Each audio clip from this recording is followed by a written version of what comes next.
যাতে অ্যাওয়ার্ড না দেয় সে কারণে আজকে আমি বললাম, তো অ্যাওয়ার্ডের সাথে সাথে যদি একটা খাম দেওয়া হয় খুব ভালো হয়, আর যারা খাম দিয়ে অ্যাওয়ার্ড নেন তাদেরকে যেন অ্যাওয়ার্ড দেওয়া না হয়। তো আজকে ভালো লাগছে আমাদের কালচারাল মিনিস্টার আলী নেওয়াজ মাহমুদ খোয়াম সাহেব, উনি নিজেও একজন শিল্পী মানুষ, তার হাত থেকে পুরস্কারটি নিতে পেরেছি, খুব ভালো লাগছে।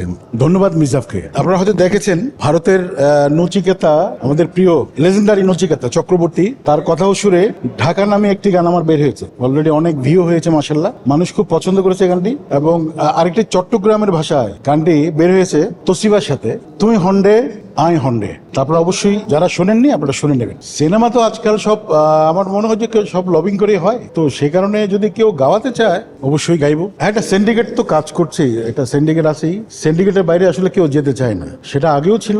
নিশ্চয়ই কোনো সিন্ডিকেট যদি আমাকে পছন্দ করে, আর সাকিব খান তো নিজেই আমার বন্ধুর মতো ছোট ভাই, ওকেও কিন্তু ও নিজে আমাকে আগ্রহ করে বলেছে যে তুমি একটা গজল করো, কবিতার মতো করে তার ভয়েসটা সে ডাবিং করবে, আবৃত্তি যেটা হয় আর কি, সেরকম সে আগ্রহটা আমাকে জানিয়েছে। আমি কখনো তাকে বলিনি যে তোমার সিনেমাতে আমি গাইতে চাই। আমি 3 যুগ ধরে সার্ভ করছি, গাচ্ছি, এরকম একজন সিনিয়র মানুষ যদি চেয়ে গান গাইতে হয় এটা খুবই দুঃখজনক। তো চেয়ে অ্যাওয়ার্ডও নিব না, গানও গাইব না। গজল আমার ভেতরে, আমি ফ্রম দ্য বিগিনিং, মানে শুরু থেকেই আমি গজল খুব পছন্দ করতাম। এবং আমার পাকিস্তানি একজন উস্তাদ আছেন যার কাছে আমি তালিম নিয়েছি, তামি উস্তাদ বড়ে, গোলাম আলী খাঁ, মেহেদী হাসান সাহেব, উস্তাদ গোলাম আলী, ওনাদের গান সবসময় গুনগুন করতাম, করি, এখনো গাওয়ার চেষ্টা করি। এবং আমার নিজের মৌলিক গজলও কিন্তু একটি আছে। গান তো গজলই, গান এটা গানের মধ্যেই পড়ে। আবার যেটা মৌলিক, হ্যাঁ,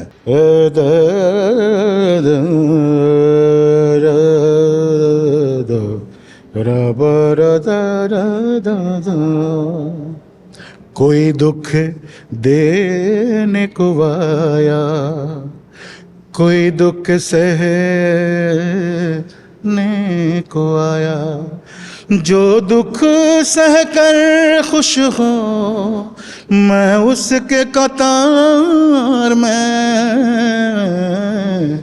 कोई दुख देने को आया, कोई दुख सहने को आया। এই খালি গালায় যতটুকু গাইতে পারি আর কি।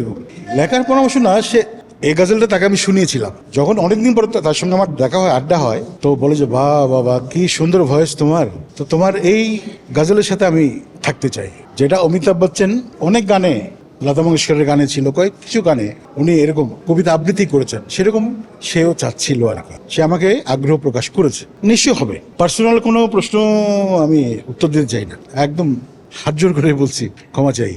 এত বছর পর এটা কি এফেক্ট হবে? আর রবি চৌধুরীকে নতুন করে মানুষ তো মানে খারাপ অবশ্যই জানবে না, কারণ আমার কাজ আমি কি করছি সেটা তো মিডিয়াতে, সোশ্যাল মিডিয়াতে সবাই জানে। অফ দ্য রেকর্ড বলে ফেলেছি, এটা যে রেকর্ডে ছিল সেটা আমি জানতাম না।